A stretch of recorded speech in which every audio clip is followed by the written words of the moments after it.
Shalom, jemaat Tuhan yang dikasihi Tuhan Yesus Kristus. Saat ini kita akan beribadah dalam tata ibadah hari Paskah Yesus Kristus. Arahkanlah hati kepada Tuhan sambil mengingat segala karya dan kasih setia Tuhan. Kami mengarahkan hati kami. Aku hendak menyanyikan kasih setia Tuhan selama-lamanya. Hendak memperkenalkan kesetiaan-Mu dengan mulutku turun-temurun. Sebab kasih setiamu dibangun untuk selama-lamanya.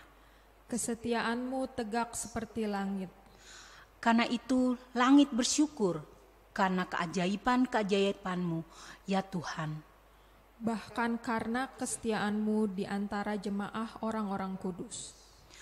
Ya Tuhan, Allah semesta alam, siapakah seperti Engkau? Engkau kuat ya Tuhan, dan kesetiaan-Mu ada di sekelilingmu. Marilah kita mengagungkan kuasa Tuhan itu.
Ibadah ini berlangsung di dalam nama Bapa dan Anak dan Roh Kudus.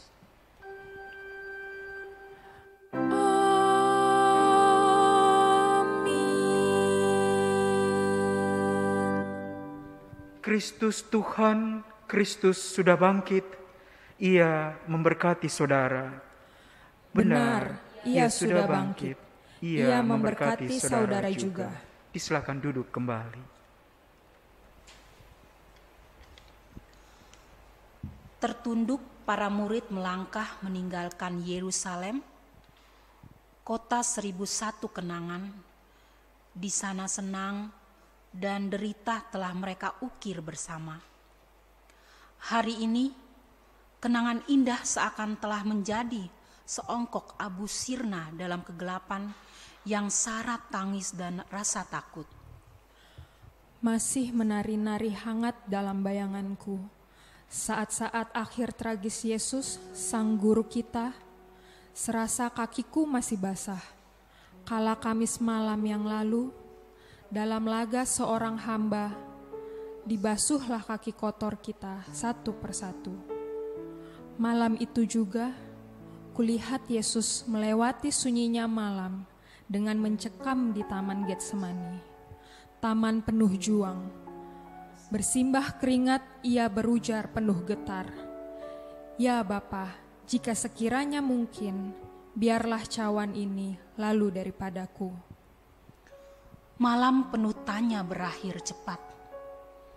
Kala tangan kotor bersenjata meringkusnya tanpa perlawanan. Para murid berhamburan menyelamatkan diri, hingga peristiwa di jemaat itu yang menjadi tragedi berdarah palang menghabisi perjuangan Yesus. Ya Bapa, Ke dalam tangan-Mulah kuserahkan nyawaku. Terlalu cepat, ia pergi meninggalkan kita. Semua harap seakan sirna seiring perginya Yesus, Sang Guru. 3 tahun yang sia-sia, Yesus sudah mati. Sia-sia pengorbananku. Seonggok harap berusaha mereka hadirkan agar hidup tak kembali tanpa asa. Menjadi penjala ikan, kata yang satu. Menjadi pemungut cukai, kata yang lain. Ya, mau apa lagi? Toh, guru sudah mati. Entah mengapa, ribuan ajaran Yesus pun seolah mati, tak lagi punya gema di benak para murid. Hati dan pikiran mereka tersedot kisah akhir yang mengenaskan itu. Tanpa Yesus, adakah hari depan buat aku?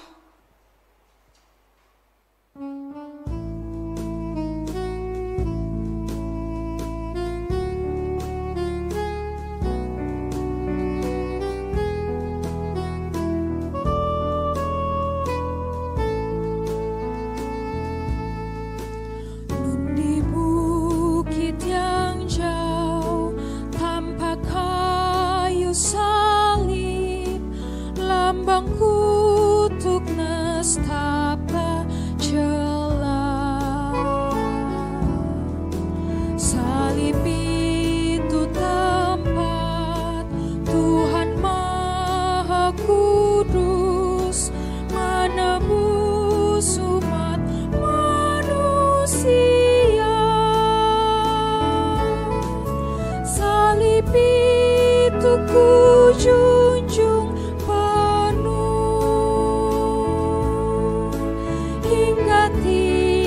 saat ajalku. Salib itu kurangkul teguh dan mahkota kelak milikku. Ku tetap setia salib meski diriku pun dicela.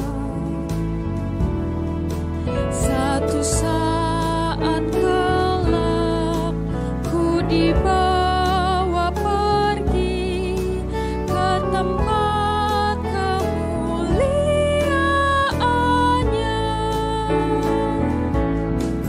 Salib itu kujunjung penuh hingga tiba saat ajalku. Salib itu kurangkul teguh dan mahkota kelak milikku.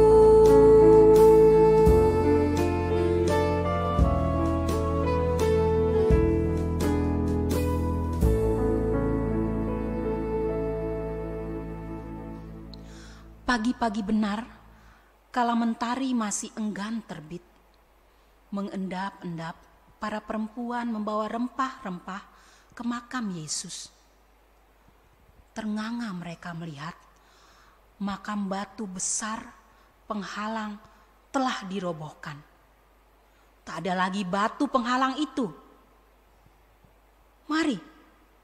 Mari, kita serahkan batu penghalang kita, agar kuasa kebangkitan Yesus kita rasakan. Yesus sudah bangkit, batu itu sudah terguling.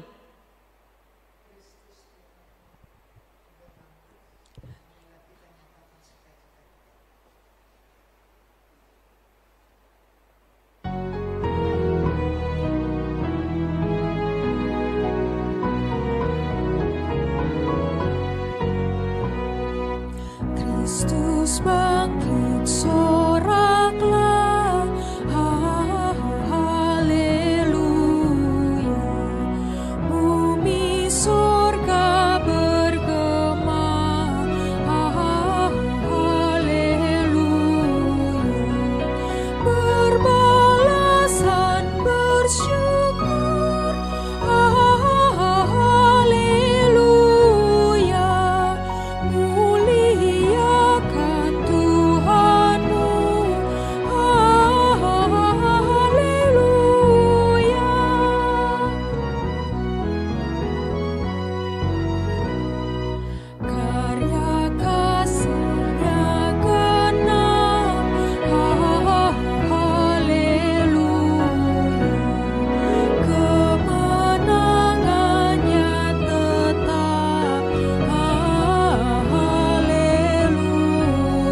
Saudari-saudara dalam kasih Kristus, kita memasuki Minggu Paskah Yesus Kristus.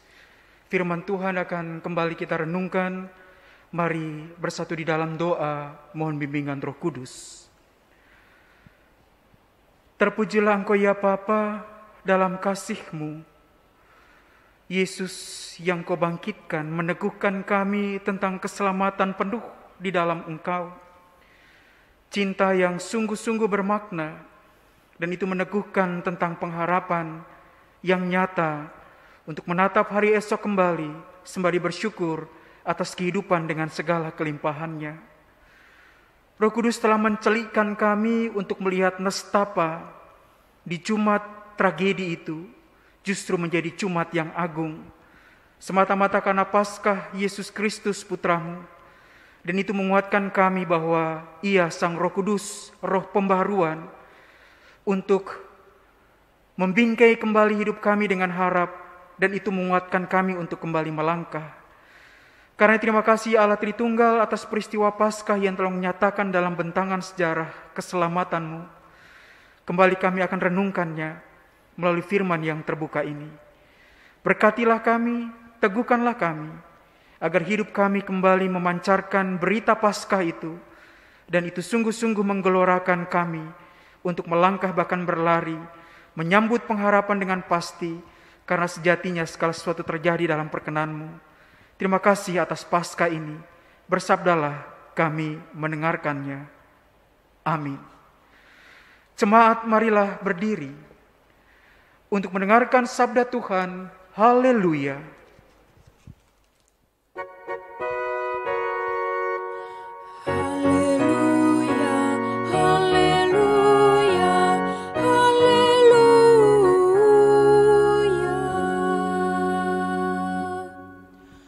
Bacaan Alkitab hari ini dari Injil Yohanes 20 ayat 14 sampai 16. Injil Yohanes 20 ayat 14 sampai 16 yang demikian bunyinya. Sesudah berkata demikian, ia menoleh ke belakang dan melihat Yesus berdiri di situ. Tetapi ia tahu bahwa itu adalah Yesus. Kata Yesus kepadanya, "Ibu, mengapa engkau menangis? Siapakah yang engkau cari?"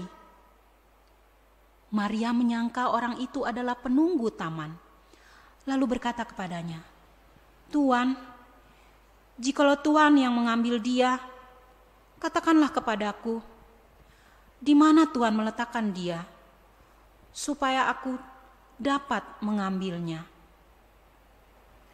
Kata Yesus kepadanya, "Maria." Maria berpaling dan berkata kepadanya dalam bahasa Ibrani, "Rabuni," artinya guru. Hendaklah sabda Kristus diam dengan segala kekayaannya di antara kamu, dan ucaplah syukur kepada Allah.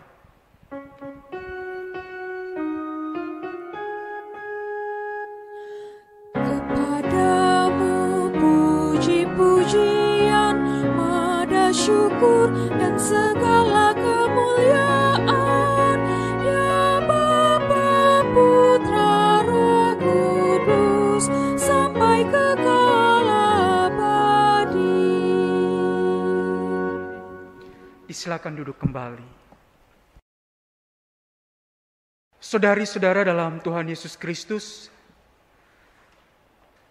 Yohanes mencoba menerasikan episode di taman di mana kuburan Yesus dari batu kapur itu dipahat, lalu jenazahnya dibaringkan untuk secara natural menunggu proses dekomposisi atau proses pembusukan.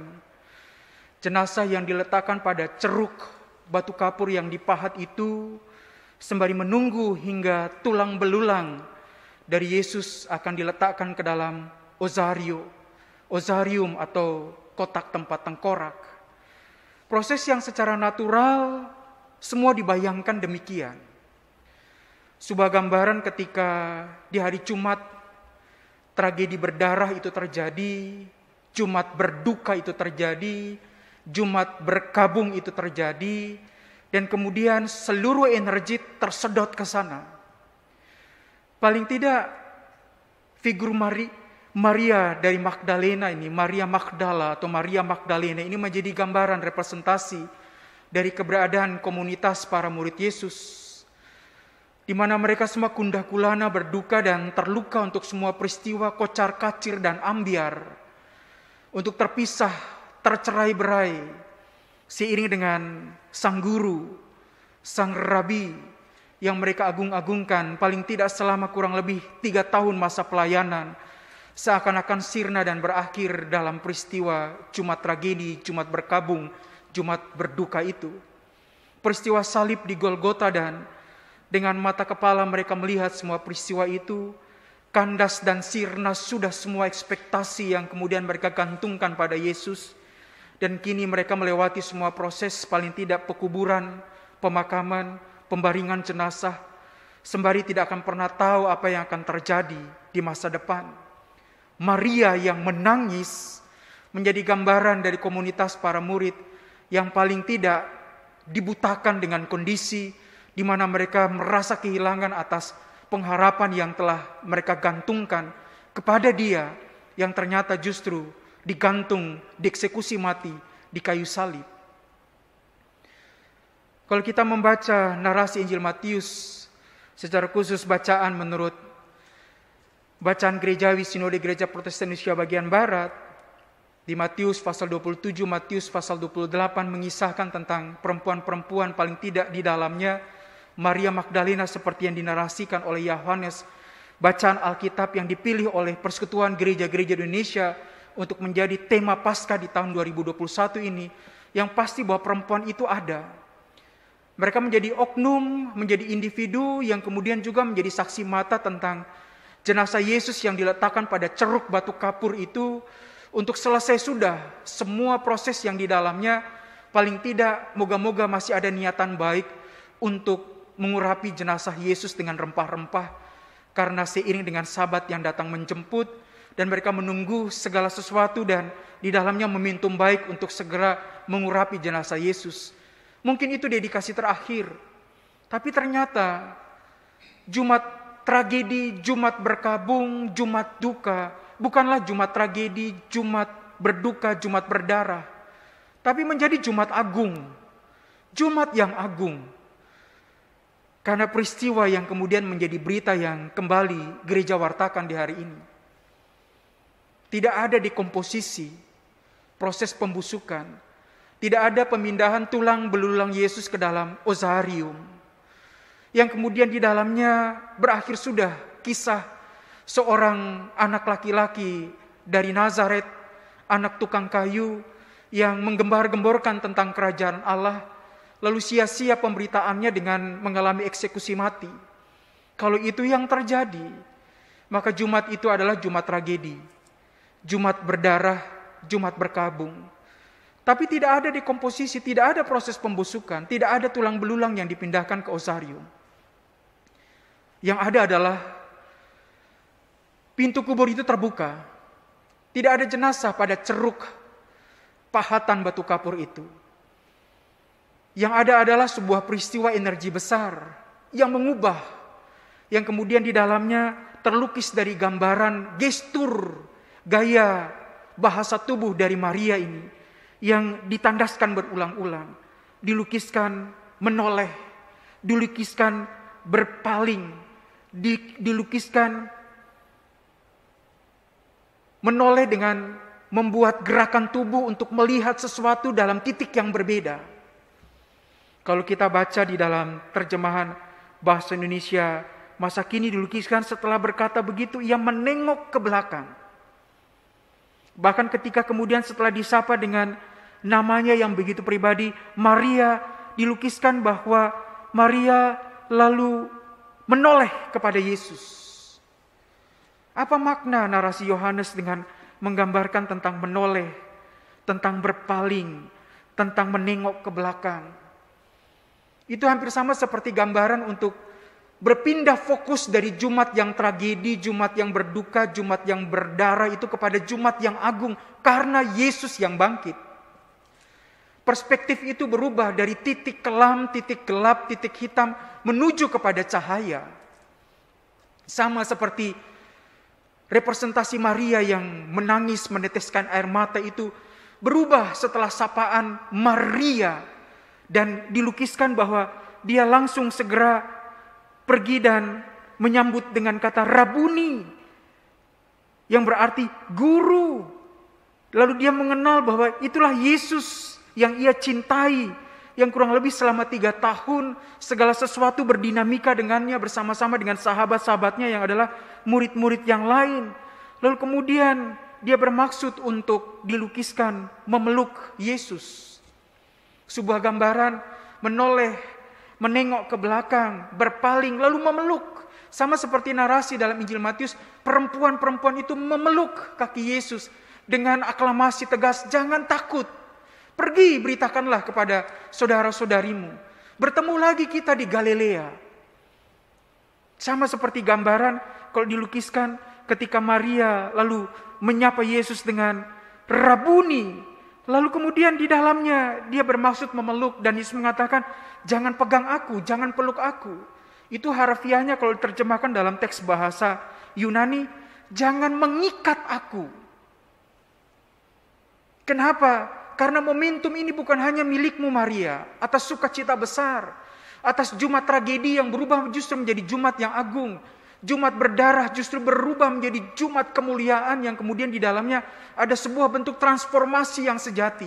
Katakanlah bahwa hidup itu ada, masa depan itu ada, pengharapan itu ada. Pergi dan katakan, bukan hanya menjadi milikmu, tapi pergi dan jadilah saksi.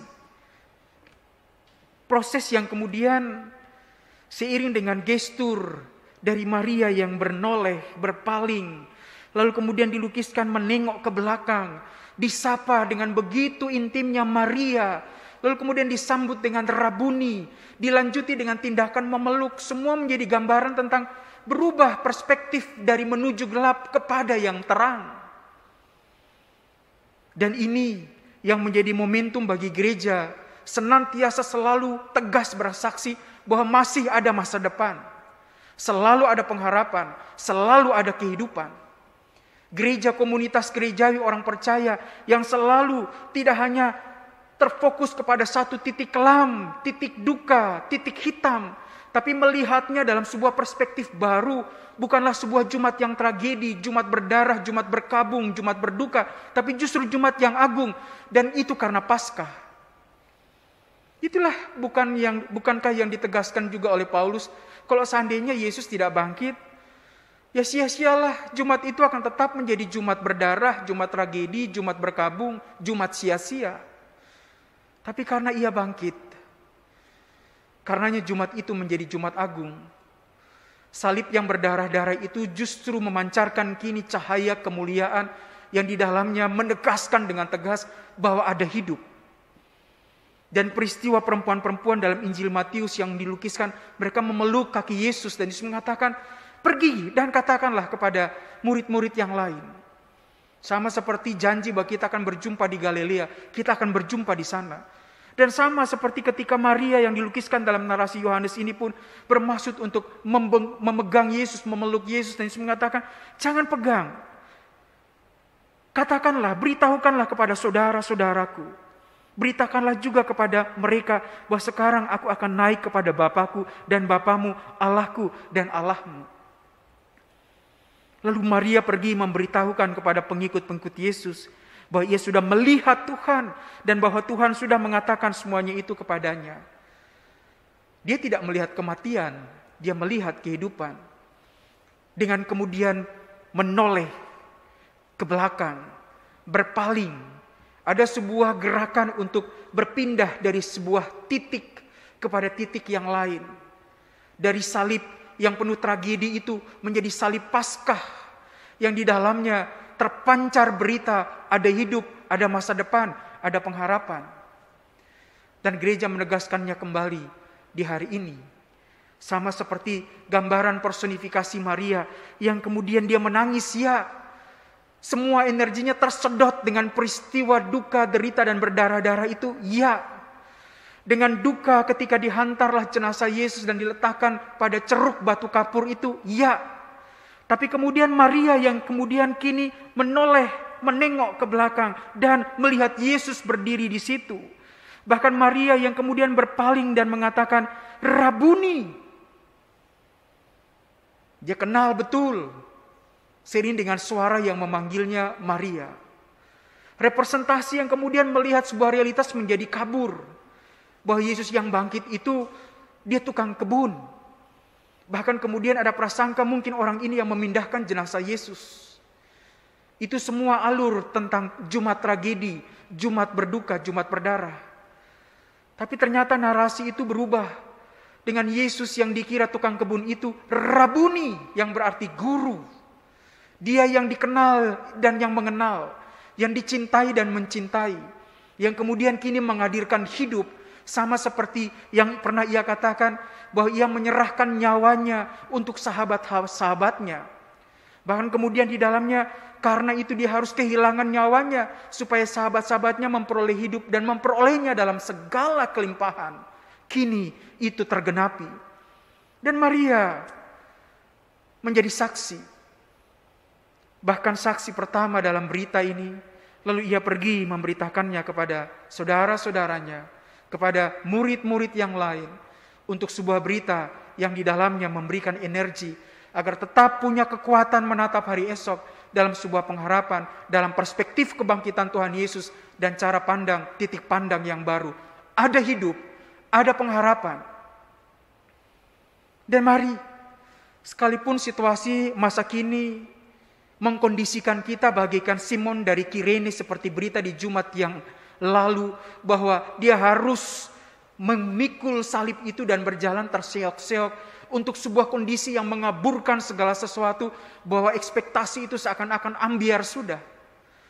Ternyata perlahan namun pasti ketika mata itu tetap fokus kepada sang titik itu, sekalipun dilihatnya menuju ke liang kubur, diletakkan di atas ceruk batu kapur itu, bahkan dalam kondisi dengan dikafani, dengan harapan nanti akan diberikan rempah-rempah, mengikuti semua prosedur tetap tentang bagaimana pemakaman menurut tradisi Yahudi itu. Ternyata kisah ini tak berakhir di sana. Dia berakhir dengan kain kafan itu yang terlipat dengan baik. Ceruk yang kosong itu karena tak ditemukan jenazah di situ. Batu yang sudah terguling dan berita untuk pergi menyaksikan tentang hidup.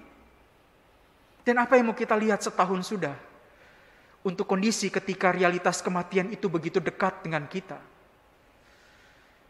800-an lebih tenaga kesehatan yang wafat, yang meninggal bergumul dengan realitas pandemi COVID. Belum dengan mereka semua yang harus berjumpa dengan realitas kematian, kehilangan sanak famili dan keluarga. Betapa dekat realitas kubur itu dengan semua ratap tangis dan energi yang tersedot karena peristiwa dan pengalaman dampak berkepanjangan dari wabah ini. Dan ini di masa yang sama, di masa pandemi itu, sama seperti Paskah di tahun yang lalu, kemudian Paskah di hari ini, gereja masih akan tetap berani bersaksi tentang masih ada harapan, masih ada kehidupan, masih ada masa depan. Dan dalam proses yang semacam itu, berani untuk tetap pergi bersaksi sebagai para saksi-saksi kebangkitan, saksi-saksi Paskah yang kecil itu dalam realitas keluarga, realitas bermasyarakat, dalam beragam macam perjumpaan, keseharian yang di dalamnya kita melekat dengan beragam macam peristiwa yang membuat kita getir, keluh, lara, dan menderita. Dan selalu akan ditaburi berita bahwa tetap masih akan ada hari esok, masih ada pengharapan, masih ada Paskah-Paskah kecil. Kita mungkin tersedot dengan beragam macam energi, sama seperti air mata yang kemudian tertumpah membasahi pipi Maria Magdalena ini. Dia kehilangan fokus, dia kehilangan cara memandang. Tetapi bisa dibayangkan dia disapa dengan sangat personal, Maria. Sama seperti namaku disebut di setiap doa. Dalam masa-masa ketika gereja mengalami kesulitan, jangan dikira bahwa kita sendiri.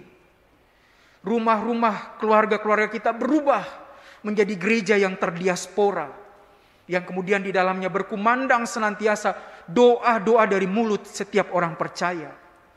Mungkin tidak berkumpul di gedung gereja sebagai sebuah lembaga dan institusi, tapi bahwa sungguh energi doa itu terserak kemana-mana, terdiaspora kemana-mana, seiring dengan paskah-paskah yang selalu di dalamnya hadir di setiap rumah tangga dan keluarga-keluarga Kristen. Dan nama kita disebut. Kita tidak pernah mengetahui bahwa keluarga A mendoakan dan menyebutkan nama kita. Mungkin orang lain tidak pernah ketahui bahwa nama mereka disebut oleh seseorang di sana dan di situ. Dan nama itu selalu disebut seiring dengan setiap persoalan pergumulan maupun ungkapan syukur yang biasa kita minta untuk selalu didoakan, bukan? Dan sekalipun secara fisik tidak ada sebuah bentuk kekuatan dalam perjumpaan di sebuah gedung, di sebuah ruang fisik. Tapi bahwa dalam kekuatan doa yang kemudian di dalamnya kita terjalin satu dengan yang lain dan ada dampak kuasa besar di dalamnya. Yang memungkinkan kita masih bisa bertahan. Karena di situ nama Yesus disebut, di samping nama kita juga disebut di dalam kuasa nama Yesus. Dan karenanya selalu ada Paskah. Di tengah-tengah getir dan pahit keringat untuk berjuang mencari sesuap nasi. Di dalam perjuangan untuk masa depan. Di dalam perjuangan untuk menata hari-hari yang di dalamnya selalu di dalam hati kecil ada tangis, ada lara. Tapi bersamaan dengan itu ada energi besar untuk tetap bangkit dan berpengharapan. Bahwa besok masih ada, harapan selalu ada. Dan itu memberikan kekuatan untuk berjuang. Melewati semua peristiwa itu. Sama seperti upaya terus-menerus berbelok dari sebuah titik gelap, titik hitam, titik kelam menuju kepada titik cahaya, titik terang. Titik di mana Yesus berdiri di situ, sama seperti kemudian upaya yang dilakukan oleh Maria. Setelah berkata begitu, ia menengok ke belakang dan melihat Yesus berdiri di situ. Masih ada perjuangan berat. Ia tidak tahu bahwa itu Yesus. Sama seperti upaya dan kerja keras kita yang mungkin sudah kita lakukan, tapi seakan menggantang angin. Bagikan membuang garam ke laut. Seakan-akan segala sesuatu sia-sia. Sehingga tak jarang ada yang frustasi, depresi. Maria masih mengalami itu dan dia belum tahu bahwa itu Yesus. Lalu kembali ada sebuah tahap. Yesus bertanya kepadanya, mengapa engkau menangis? Sama seperti kemudian di dalamnya Yesus bertanya kepada setiap kita.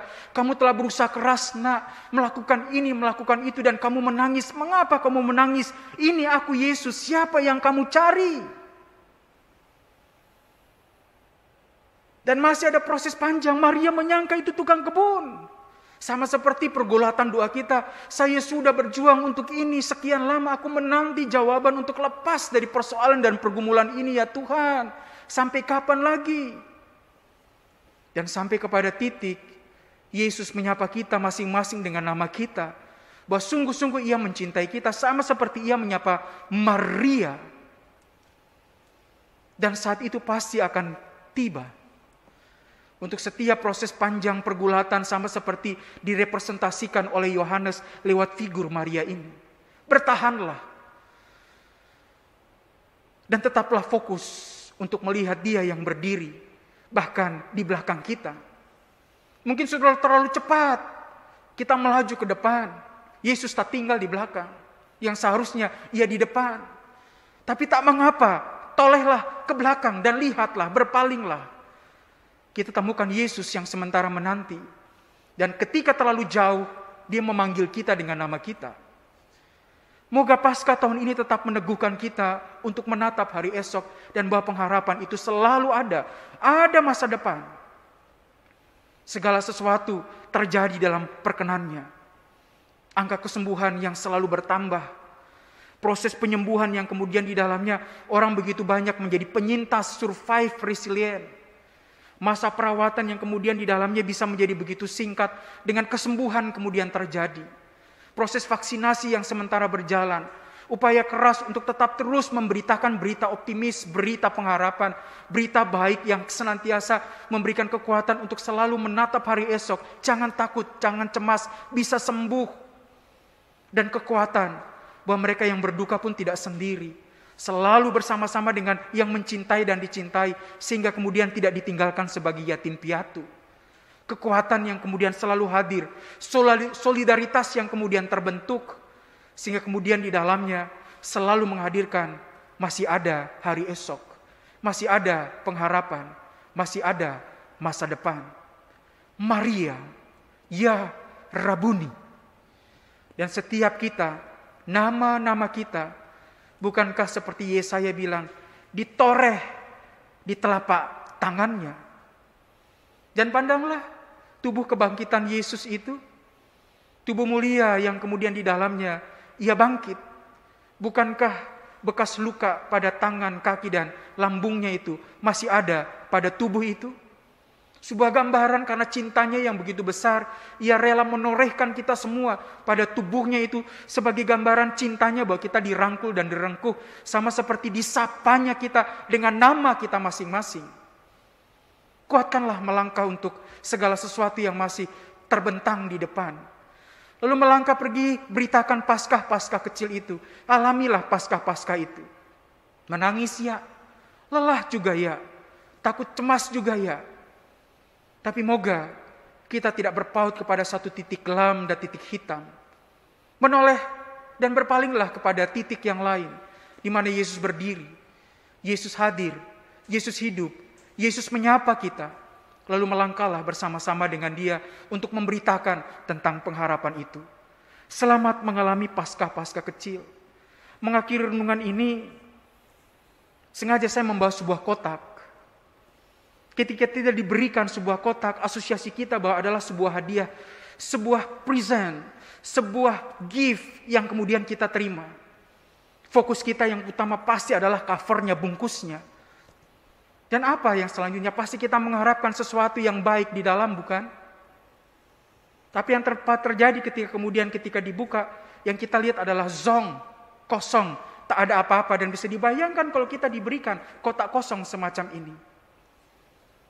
Mungkin kita kecewa, dilihat sekedar main-main. Apa arti diberikan kotak kosong? Dan dalam sikap kekanak-kanakan kita pasti akan menangis. Bisa saja cerewet, bisa saja bertanya, kenapa kotak kosong yang diberikan? Tapi apa yang terjadi seandainya kotak ini diberikan oleh ayah kita? Lalu ia mengatakan bahwa sejatinya di dalam isi kotak ini ada sesuatu yang sudah terisi. Ayah yang sengaja menghembuskan nafasnya di dalam kotak itu, air matanya yang menetes bahkan sudah mengering di dalam kotak itu, lalu kemudian dia bungkus dan dia berikan untuk kemudian dipahami bahwa kotak ini adalah presentasi dari perjuangan seorang ayahkah, seorang ibukah, atau orang tuakah yang kemudian memberikan hidup bagi anak-anaknya. Kita mungkin akan protes karena tidak melihat sesuatu di dalamnya, harapan untuk ada sebuah isi. Tapi bahwa kotak ini menjadi sebuah representasi tentang nafas hidup, tentang air mata, tentang perjuangan, seharusnya memberikan kepada kita kekuatan. Sama seperti sekarang kita pasang salib-salib itu di rumah yang menandakan bahwa sesuatu telah terjadi di sana. Tapi itu bukan Jumat tragedi, bukan Jumat berdarah, bukan Jumat kelabu, Jumat berkabung, tapi Jumat yang agung. Karena sudah terterai, sudah di situ. Dengan darah Allah sendiri, lewat putranya Tuhan Yesus Kristus. Dan itu sungguh-sungguh di dalamnya diaklamasi dengan peristiwa kebangkitan bahwa dia hidup. Itu bagaikan sebuah kotak yang seharusnya kita hargai. Bahwa di dalamnya adalah nafas kehidupan yang telah Tuhan beri. Di dalamnya ada penyertaan, ada janjinya, ada pengharapan. Dan kita bawa, kita kekap kotak itu. Sama seperti kita pandang salib-salib yang ada di rumah kita. Bahwa di dalamnya itu bukan sekedar kayu berpalang saja. Tapi dia mengisahkan sebuah berita Allah yang adalah kasih. Dan karena kasihnya itulah kita memperoleh hidup, bahkan memperolehnya dalam segala kelimpahan. Mari kita pergi dan saksikanlah Paskah-Paskah kecil itu.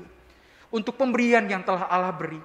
Yang kemudian di dalamnya telah kita terima, telah kita alami, telah kita syukuri. Bahkan kemudian di dalamnya telah kita bagikan. Mungkin orang memandang bagikan menerima kotak kosong. Oh tidak, kami menerima hidup.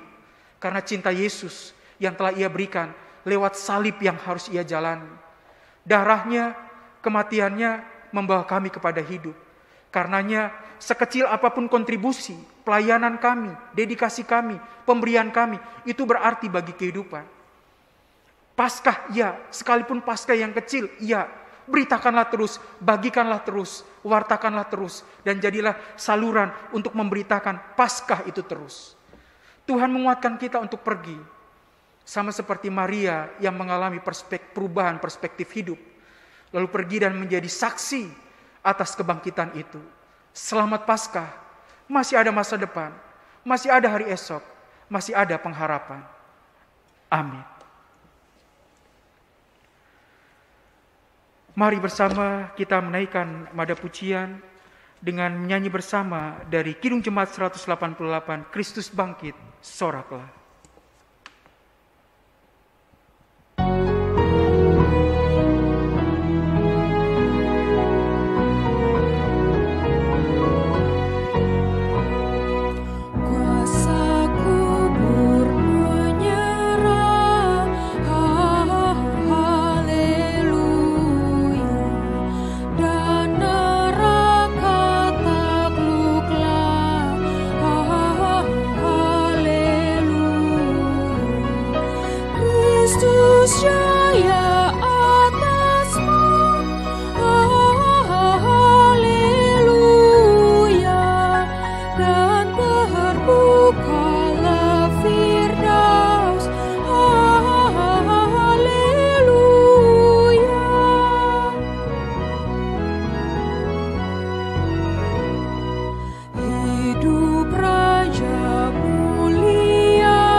Marilah dengan bangkit berdiri, kita bersama dengan umat Allah di masa lalu, masa kini, dan masa depan, mengingat penyelamatan oleh Tuhan Yesus Kristus dengan menyatakan iman kita menurut pengakuan iman rasuli. Hendaklah masing-masing berkata, "Aku percaya kepada Allah, Bapa yang Maha Kuasa, Khalik langit dan bumi, dan kepada Yesus Kristus, Anaknya yang tunggal Tuhan kita, yang dikandung dari Roh Kudus, lahir dari anak darah Maria, yang menderita di bawah pemerintahan Pontius Pilatus, disalibkan, mati dan dikuburkan, turun ke dalam kerajaan maut. Pada hari yang ketiga, bangkit pula dari antara orang mati, naik ke sorga, duduk di sebelah kanan Allah, Bapa yang Maha Kuasa, dan akan datang dari sana untuk menghakimi orang yang hidup dan yang mati. Aku percaya kepada Roh Kudus, gereja yang kudus dan am, persekutuan orang kudus, pengampunan dosa, kebangkitan daging, dan hidup yang kekal." Silakan duduk kembali.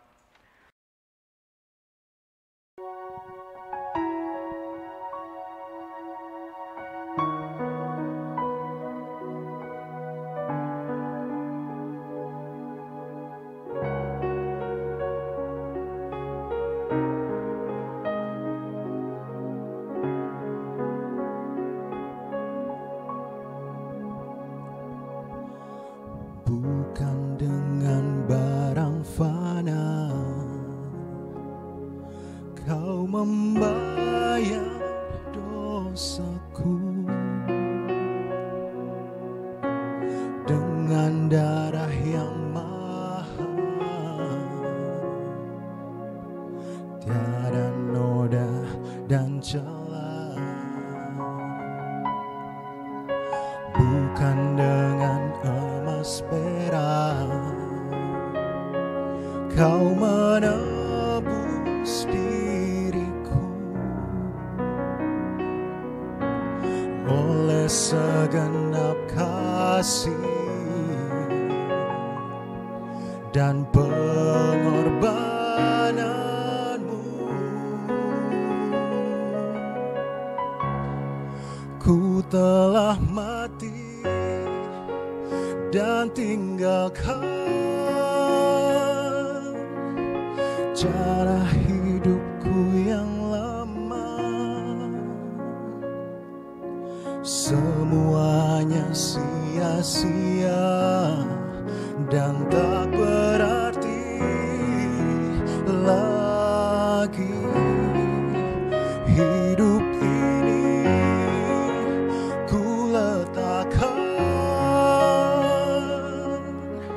pada mezbah-Mu ya Tuhan. Jadilah padaku seperti yang Kau ingini.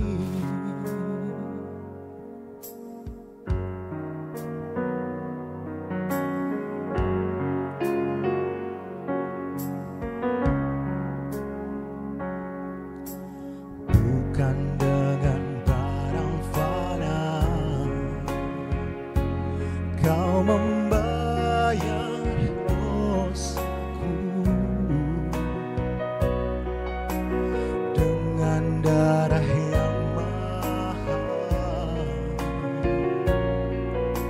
tiada noda dan celah. Bukan dengan emas perak Kau menebus diriku, oleh segenap kasih dan pengorbanan-Mu, ku telah mati dan tinggalkan cara hidupku yang lama. Semuanya sia-sia dan tak berarti lagi. Hidup ini ku letakkan pada mezbah-Mu ya Tuhan. Jadilah padaku seperti yang Kau ingini. Ku telah mati dan tinggalkan cara hidupku yang lama. Semuanya sia-sia dan tak berarti lagi. Hidup ini ku letakkan pada mezbah-Mu ya Tuhan. Jadilah padaku seperti yang Kau ingini. Jadilah padaku seperti yang Kau ingini.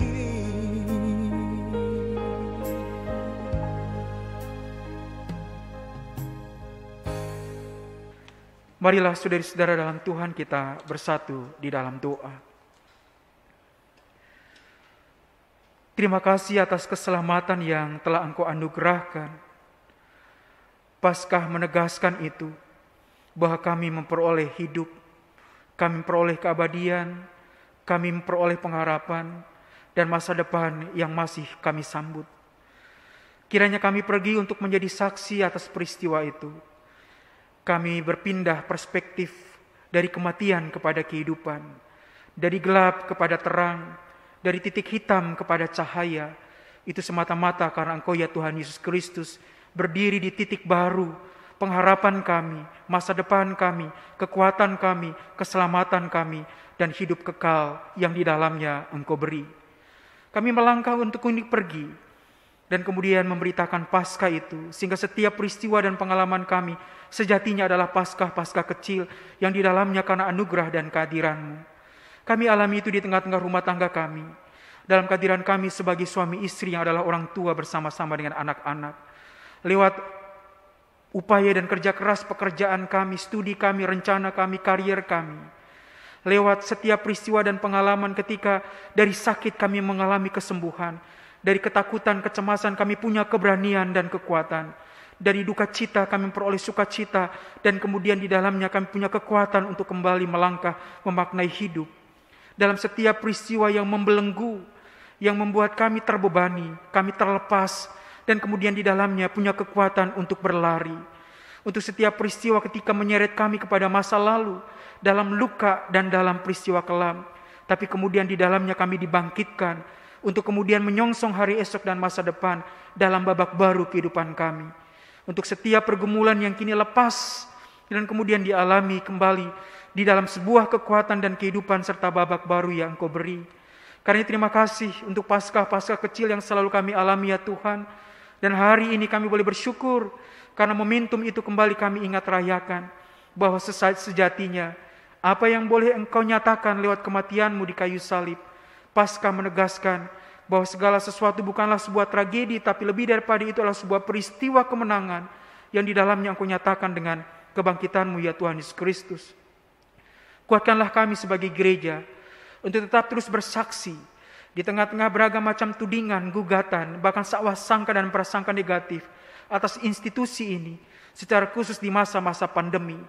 Kami yakin gereja tidak terbatas kepada lembaga denominasi ataupun gedung gereja fisik, tapi sejatinya gereja adalah orang percaya yang senantiasa hadir dan berdenyut karena kuat kuasa kebangkitan Kristus, yang kemudian di dalamnya senantiasa pergi dan menyaksikan tentang kehidupan, tentang pengharapan, tentang masa depan. Dan kami berterima kasih karena sejatinya Engkau telah jadikan kami keluarga-keluarga Kristen untuk menjadi gereja-gereja kecil yang terdiaspora di beragam tempat, pergi dan dengan berani bersaksi tentang pengharapan kehidupan dan hari esok serta masa depan, dengan kebaikan, dengan kebenaran, serta menghadirkan keindahan.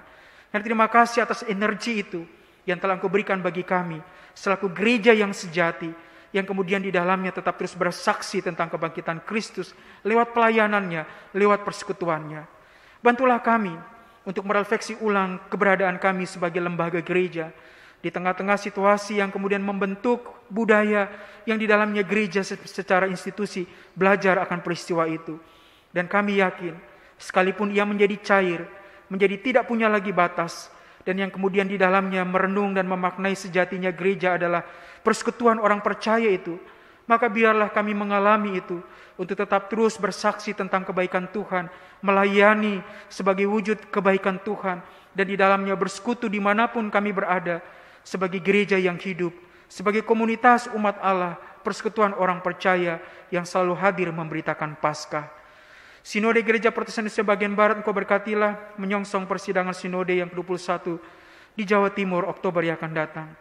Sungguh sinode ini merefleksi tentang keberadaannya yang kini menjadi cair dan tanpa batas, sembari tetap bergumul untuk menata kelembagaan ini dengan apapun yang kemudian bisa dibuat, sejatinya berusaha untuk di dalamnya mau mengabdi Engkau sebagai gereja yang tetap terus mau melayani. Karena berkatilah sinode ini, dan rahmatilah kami sebagai persekutuan orang percaya, gereja di tengah-tengah konteks paroki lokal dan gereja lokal, yang senantiasa menata segala sesuatu sekalipun dengan susah payah, tapi tetap Tuhan telah sediakan kekuatan, energi, kesetiaan untuk melayani Tuhan. Termasuk kami di Jemaat Ebenezer DKI Jakarta, berkatilah sehingga apapun yang boleh tertata layani, kiranya itu untuk kemuliaan Tuhan. Di tengah-tengah keterbatasan kami untuk menata, Tuhan selalu hadir, sehingga sekecil apapun kontribusi dari presbiter, fungsionaris, unit-unit misioner, bahkan segenap warga jemaat, itu berarti bagi kemuliaan Tuhan. Dan kami senantiasa boleh mengalami Paskah dengan setia melayani, setia bersekutu, dan setia bersaksi. Rahmatilah kami semua untuk bergandeng tangan dengan pemerintah, menata dan berupaya untuk keluar dari krisis yang sementara kami upayakan untuk dapat diatasi. Dengan kekuatan Tuhanlah segala sesuatu akan terjadi. Rahmatilah setiap orang yang punya niat dan kehendak baik untuk melakukan upaya agar kami bisa keluar dari krisis itu. Berkati program vaksinasi yang sementara berlangsung. Rahmatilah secara khusus setiap orang yang berusaha untuk membangkitkan kembali perekonomian secara sehat.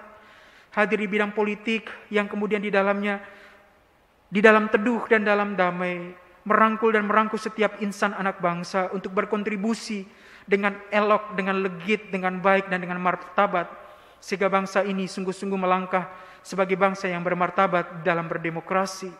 Dan biarlah realitas sosial kami senantiasa tetap terus berubah ke arah kemaslahatan, kesejahteraan, dan kebaikan. Itu karena kami yakin dan percaya Tuhan memakai setiap insan yang boleh mengambil bagian di ruang publik untuk menata segala macam sektor demi kebaikan dan masa depan yang baik, dan memberi arti karena kami yakin percaya Tuhan memberkati setiap orang yang punya niat-niat baik itu.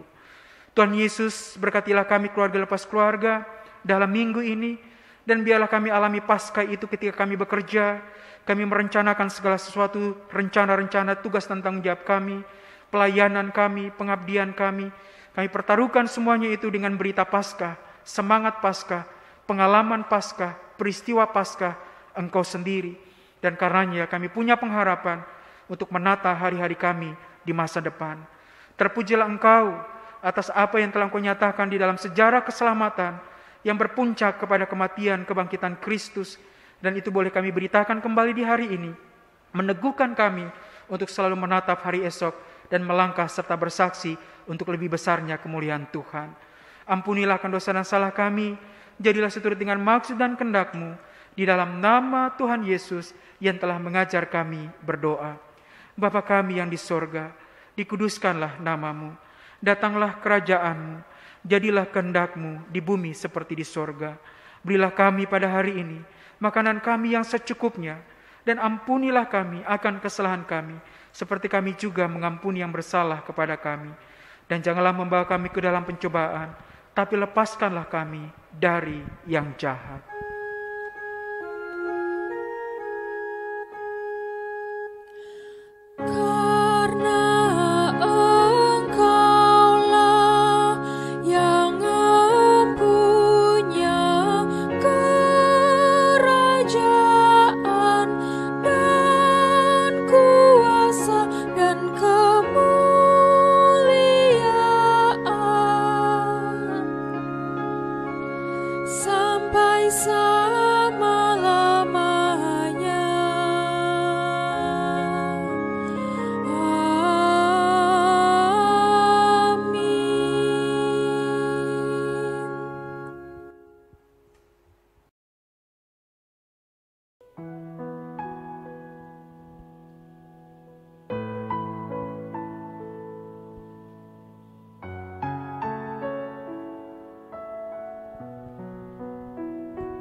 Keajaiban-Mu, kami butuhkan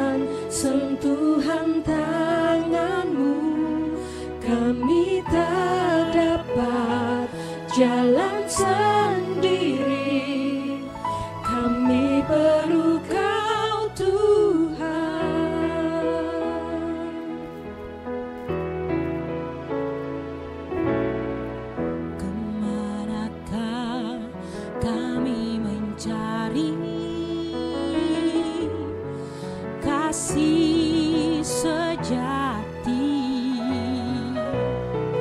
Kemanakah kami berseru saat badai datang menderu?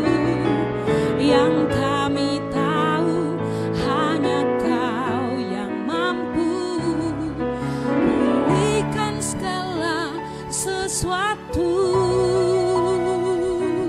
Kami perlukan keajaiban-Mu, kami butuhkan sentuhan tangan-Mu.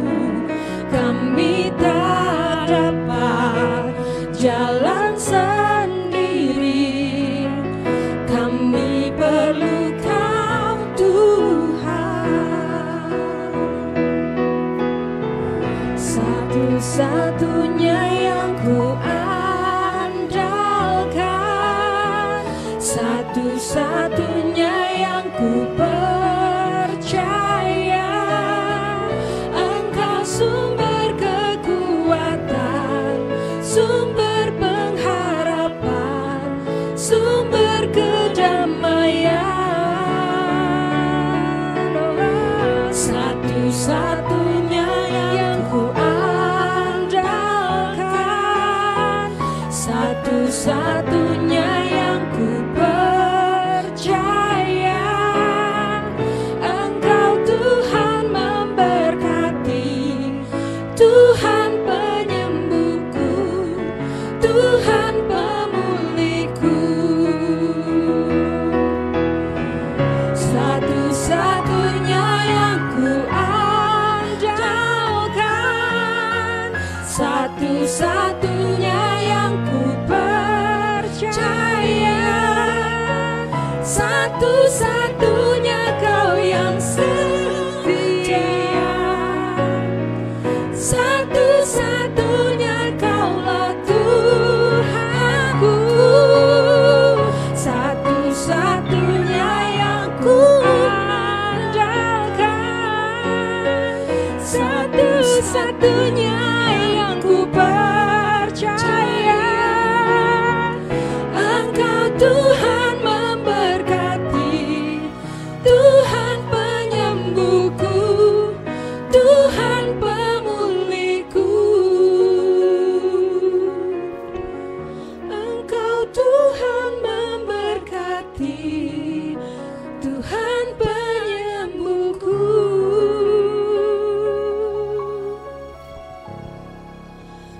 Tuhan pemulihku.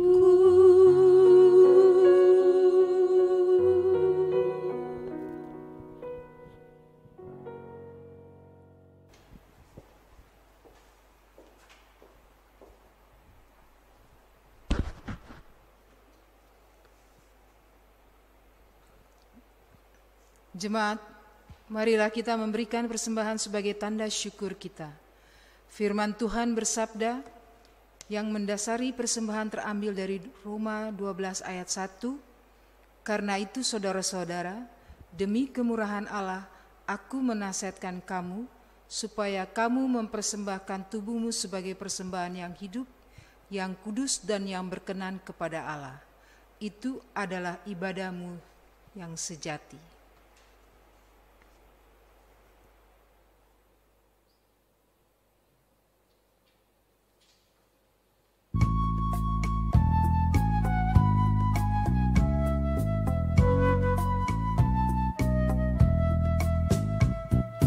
Bawa persembahanmu dalam rumah Tuhan dengan rela hatimu, janganlah jemu. Bawa persembahanmu, bawa dengan suka, bawa persembahanmu, tanda sukacitamu, bawa persembahanmu,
Jemaat, marilah berdiri untuk menyerahkan persembahan syukur kita kepada Tuhan.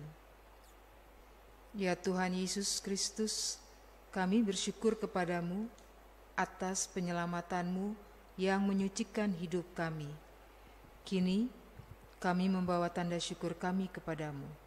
Terimalah dan kuduskanlah ya Tuhan, agar berguna untuk pelayanan kasih dan keadilan bagi hormat dan kemuliaan namamu. Demi Kristus kami berdoa. Amin.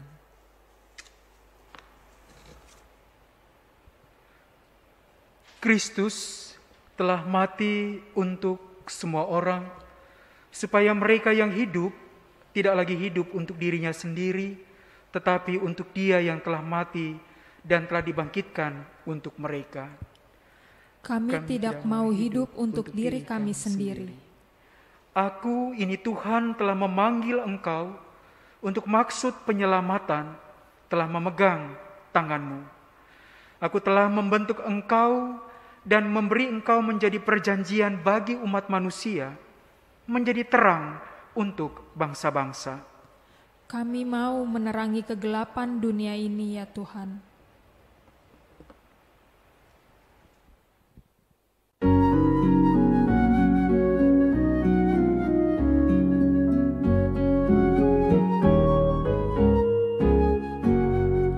Yesus berpesan dalam malam gelap, kamu harus jadi lilin gemerlap, anak masing-masing di sekitarnya.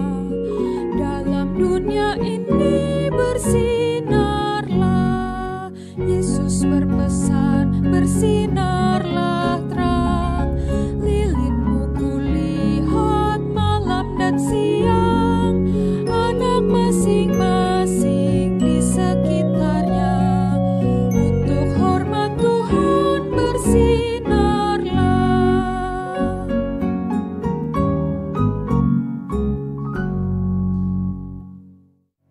Kembalilah ke dalam dunia yang gelap, terangilah dunia ini dengan berita bahwa Kristus sudah bangkit, dan terimalah berkat-Nya.